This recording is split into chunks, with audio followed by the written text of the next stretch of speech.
Very good to have your company. Warm welcome to the programme. The police have let us down, so take some, but not all of their money away and spend it better elsewhere.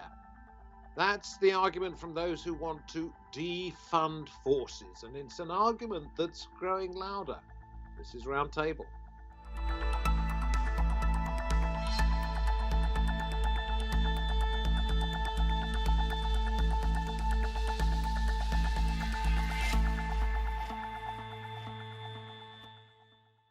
Reform the police service is the cry, and in this show we examine what's happening in the United States in the wake of the Black Lives Matter protests, where an act of police brutality has taken a radical idea and turned it into a possibility.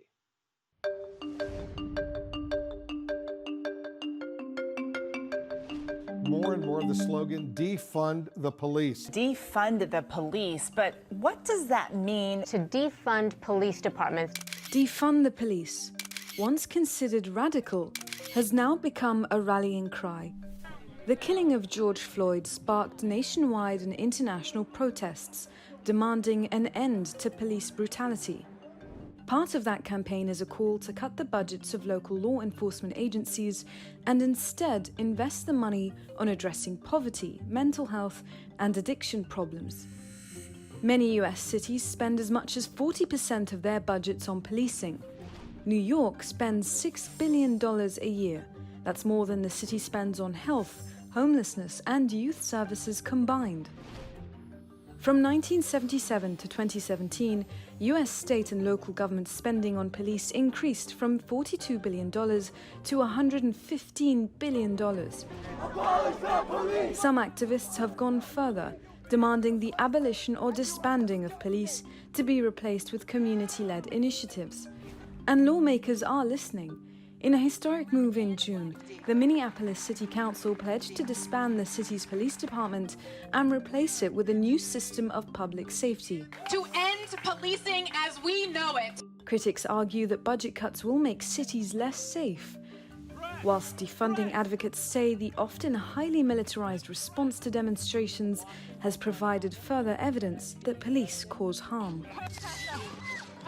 So is cutting police funds the way to a safer, fairer society?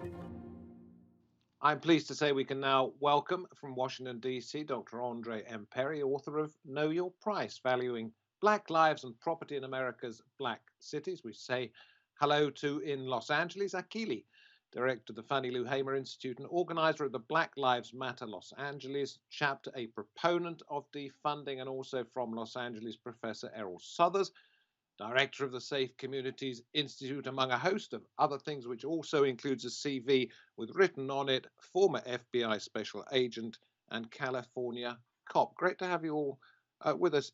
Erroll, let me ask you, as a former policeman, you have suggested that this call for defunding is a form of retribution. What do you mean? Well, first of all, thank you all for having me on the program. And I need to understand what defunding means. You know, are we talking about defunding as in taking away all funds? Are we talking about disbanding the police department? So that's my first concern when I hear about defunding. But what I'm talking about when I say it could be a bad thing is that we need to understand what kinds of funds are going to be taken away and what they're going to be used for. And I'm sure we'll go through this morning's conversation, but I'm just hearing it as almost a punitive action against the police right now because of what's happened, because of the brutality, because of the excessive force. And let's be clear, you know, I'm an African-American man who grew up in America, so I don't have to have someone explain to me what police brutality is and what excessive force is, because that's why I became a law enforcement officer. So I'm willing to have a conversation about reallocation of funds or redistribution of funds, but I don't want to see some of those programs that we know could be working in law enforcement, particularly as they build bridges with the community, go away because of a lack of resources to support them. Okay, so let me ask Akili this. You are very much in favour of defunding. Erroll there's talking about perhaps the abolition of police services if a lot of money is pushed somewhere else. In LA, there is talk about slashing the budget from $1.9 billion a year to 190 million. That is a 90% decrease. That is effectively getting rid of the police, isn't it? In effect, it would. And many people in Black Lives Matters believe in abolitionists. But let me tell you what Black Lives Matters is. First of all, Black Lives Matters was started and is founded and is active in ending state-sanctioned violence in all its forms, social, political, and economic. And what we mean by defunding the police is divest, invest. For many years, for many decades, our city has invested in the police. It hasn't made us any safer, and is all it has resulted in is more Black death and more brown death in particular. And so we are looking at ways to say, invest in communities, invest in universal needs, invest in quality of care issues, and divest from people who have in many cases brutalized us. No, I do get that, and that argument's been out there for some time now. But that's what what I'm asking is, what if you make a 90% cut in a city's policing budget, there are effectively no police. You move the money elsewhere. Some situations might improve, but the situation for other people, some law-abiding people perhaps, is that crime could go rampant. Well, we are all law-abiding people, so let's start with that. Not everybody is. Well, but in most of our communities, in every community, you may have some people who aren't, but most of us are law-abiding citizens. So we accept that, But what we did was ask the people, what did they want to see? Here's what happened in LA. The mayor tried to fast track a budget and increase police spending by 7%.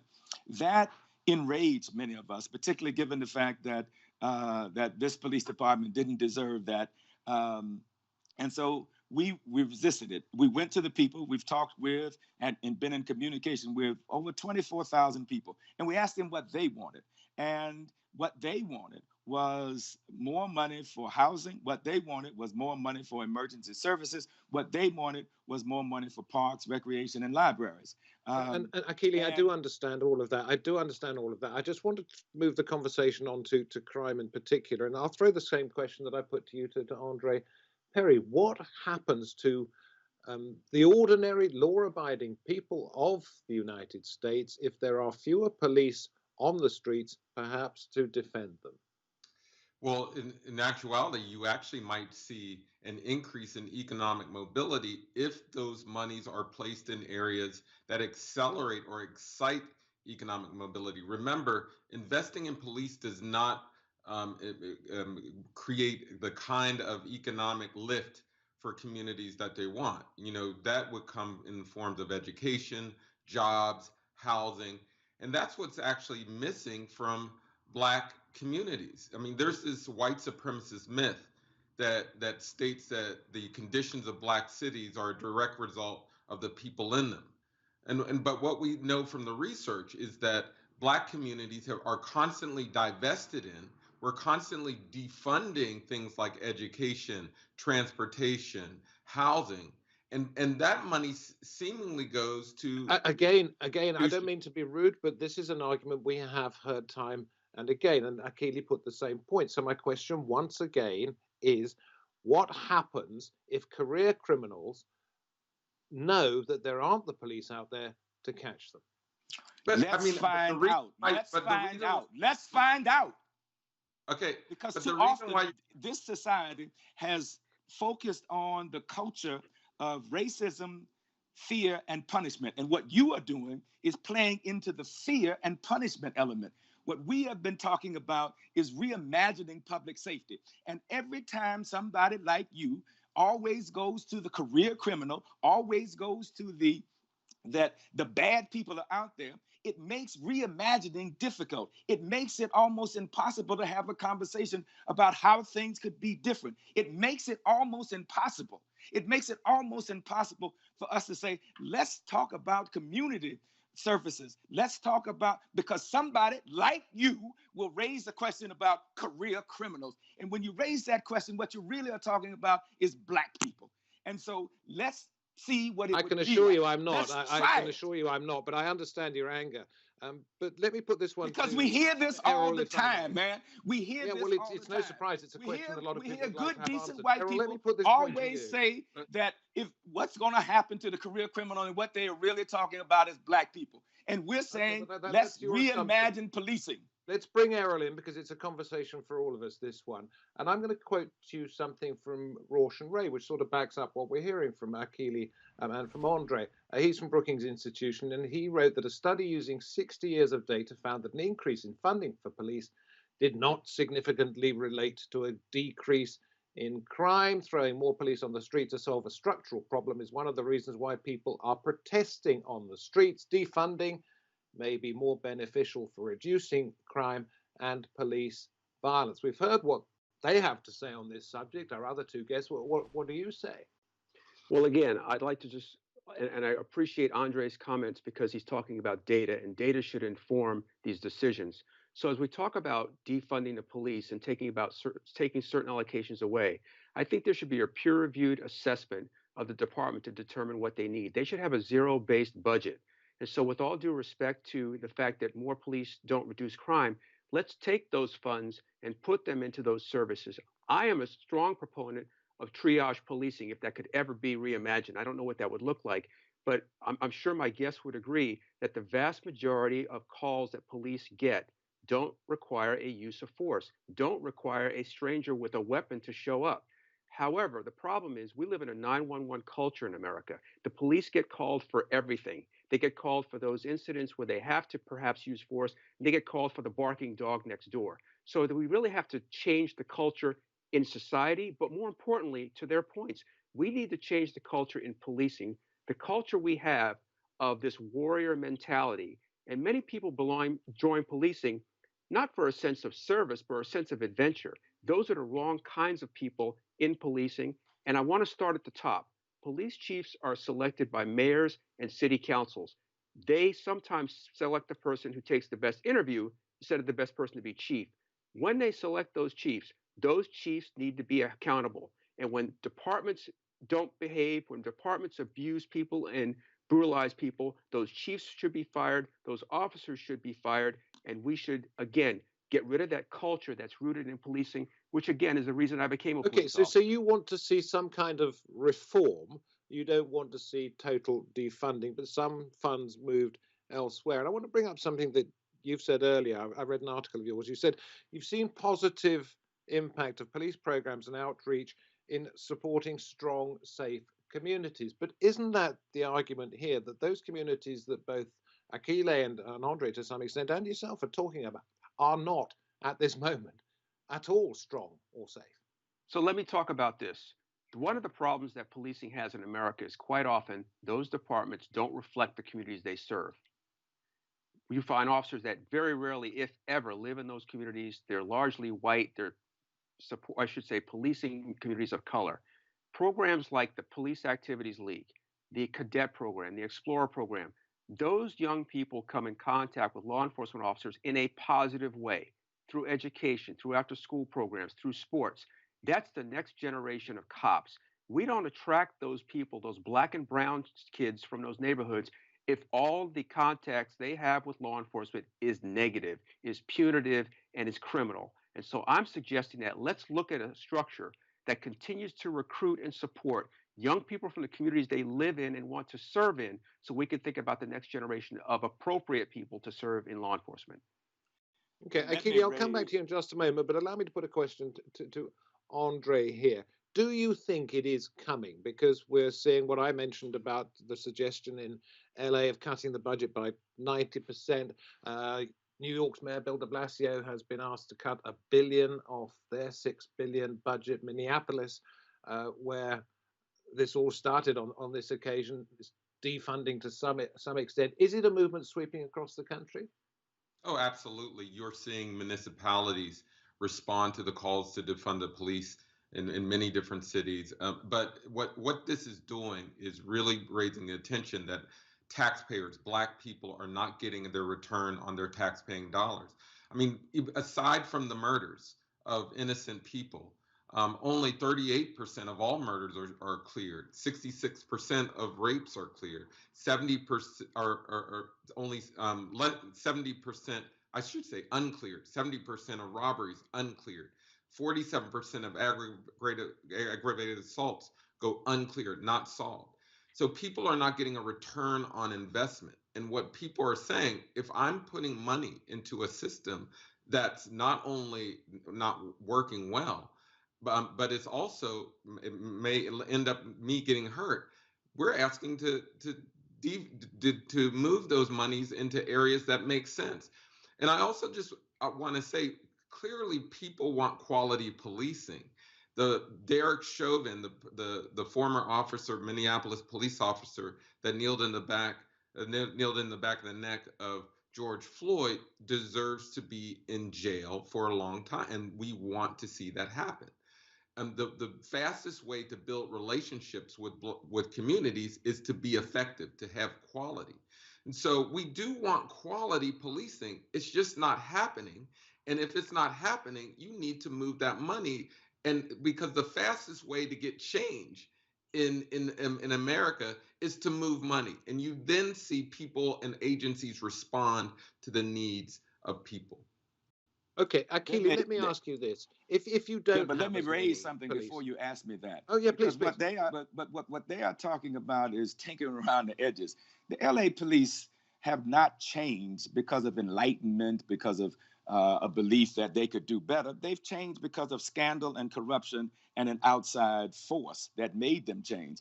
And so we have that, which is one of the reasons why we don't hold out much hope that this police department, much like many of the police departments around the country, will fundamentally change. And so part of what we have been struggling with is, if they are unwilling and unable to fundamentally change, transformative change, then what are some other ways to do that? One way is to completely divest from them.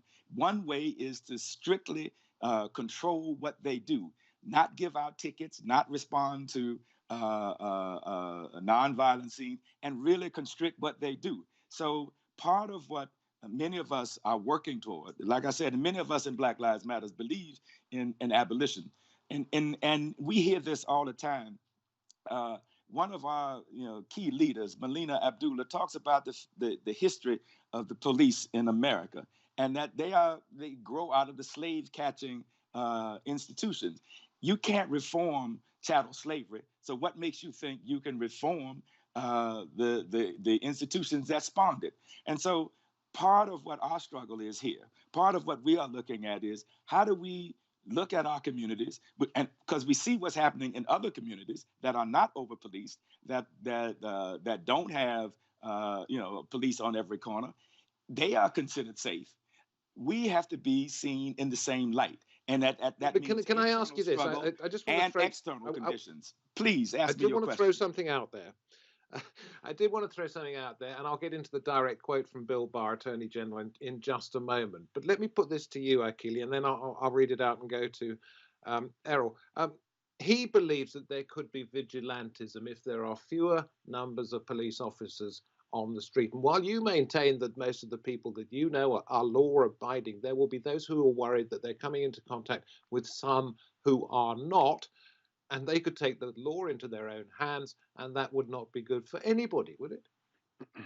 Well, what we're talking about is a transition from the culture of fear and punishment and racism to a culture of interaction, ending intra-community violence. And we have people on the street right now who are doing that, who are doing a much better job, quite frankly, than the police are. We have learned lessons over the years of how we can deal with each other. We are learning how we can interact with each other. The assumption that that small percentage of society that we, the criminal element that is often talked about, is the dominant element is a wrong assumption.